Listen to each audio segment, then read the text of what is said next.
किसान भाइयों नमस्कार। आज हमारे साथ हैं डॉक्टर B.S. तोमर जी, जो कि अध्यक्ष हैं शाकीय विज्ञान संभाग पूसा नई दिल्ली के।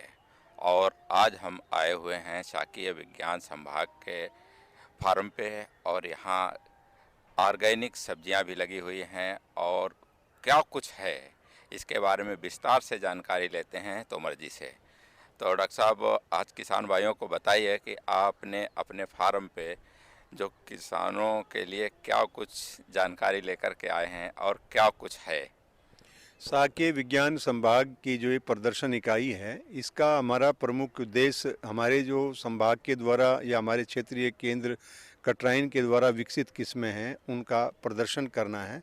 और उनके प्रदर्शन के साथ साथ हमने उसको किस प्रकार से ऑर्गेनिक और जो हमारा कन्वेंशनल तरीका है जिसको हम इनऑर्गेनिक भी बोलते हैं, उनको उगा करके किसानों को प्रदर्शन या विद्यार्थियों को दिखाने के उद्देश्य से हम इस इकाई में प्रदर्शन का आयोजन किया है। और इसके अंदर हमने लगभग 12 से 15 किस्में अलग अलग सब्जी फसलों की लगी हैं, जिसमें टमाटर की पूसा प्रसंस्कृत, बंचिंग ऑनियन की पूसा सौम्या, कैबेज की जो है पत्ता गोभी की पूसा संकर किस्म एक, लाल कैबेज या हमारे दो संकर किस्में हैं, पूसा संकर 81, KGMR, स्नोबाल KT25, स्नोबाल K1, और उसमें ब्रोकली KTS1। पत्तेदार सब्जियों में पूसा अर्ली बंचिंग, पूसा कसूरी। पालक की दो किस्में हैं, पूसा भारती ऑल ग्रीन, और विलायती पालक की किस्म हमने विकसित की है, पूसा विलायती पालक एक। पूसा बथुए की दो किस्में हैं। इसी प्रकार से मूली, गाजर की पूसा रुधिरा और असिता किस्मों को यहाँ हम प्रदर्शन के रूप में लगाया है। और हम जिस खेत में खड़े हुए हैं, ये पूर्णतः ऑर्गेनिक रूप से उगाई गई साकीय फसलें हैं।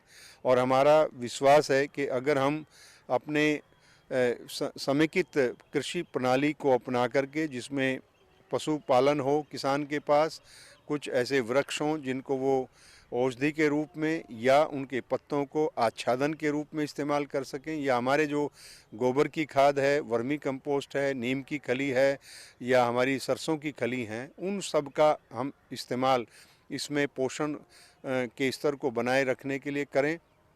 साथ ही साथ अगर हमारे उसमें कीड़े या बीमारियां आती हैं, उनके लिए हम प्राकृतिक रूप से जो ट्राइकोडर्मा है या येलो स्टिकी ट्रैप्स हैं, पर्पल ब्लू ट्रैप्स हैं, उनका इस्तेमाल, या बोरर्स के लिए हम जो हैं ट्रैप्स का, फेरोमोन ट्रैप्स का इस्तेमाल करके सफलतापूर्वक सब्जी फसलों की खेती कर सकते हैं। और मैं समझता हूँ कि हमारे देश में अगर हमको अपने लोगों को बेहतर स्वास्थ्य और बेहतर पोषण देना है, तो हमें सब्जी उत्पादन को प्राथमिकता के तौर पे ऑर्गेनिक रूप से उत्पादित करके अपने उपभोक्ताओं को देने की आवश्यकता है, ताकि हमारे देश का युवा, महिलाएं और सारी जो मानव संसाधन है वो एक पोषण युक्त सब्जियों का इस्तेमाल करें, और हम लोग पुष्ट और सबल होकर के राष्ट्र निर्माण में अपना सहयोग दे सकते हैं। इस भावना के साथ हम ये प्रदर्शन आयोजित करते हैं, और इसको लगभग प्रतिवर्ष देश के अलग अलग हिस्सों से विद्यार्थी, किसान, नीति निर्धारक और सभी अति विशिष्ट व्यक्ति को यहाँ प्रदर्शन देखने का अवसर मिलता है।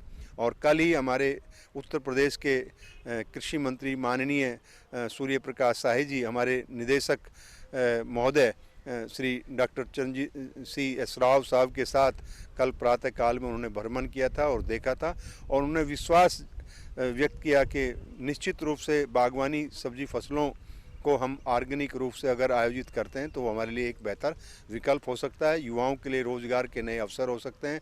इससे हमारा वातावरण स्वस्थ होगा, हमारी मृदा स्वस्थ होगी, और हमारे मृदा में रहने वाले बहुत सारे सूक्ष्म जीवी जो प्राकृतिक रूप से हमारी खेती को सहायता करते हैं या हमारे पोषक तत्वों को पौधों को उपलब्ध कराने में मदद करते हैं, चाहे वो फास्फोरस सोबलाइजिंग बैक्टीरिया हों, उन सब का इस्तेमाल करते हुए हम खेती को करते हैं, और उनकी संख्या में आशातीत वृद्धि होती है। और धीरे धीरे जब हम इसमें ग्रीन मैन्योरिंग भी करते हैं तो हमारी ऑर्गेनिक तत्व की मात्रा में भी वृद्धि होती है। और कुल मिलाकर के मेरा ये पूर्ण विश्वास है कि अगर हम सब्जियों में ऑर्गेनिक खेती को अपनाएं तो निश्चित रूप से ये एक सफल आयाम हो सकता है।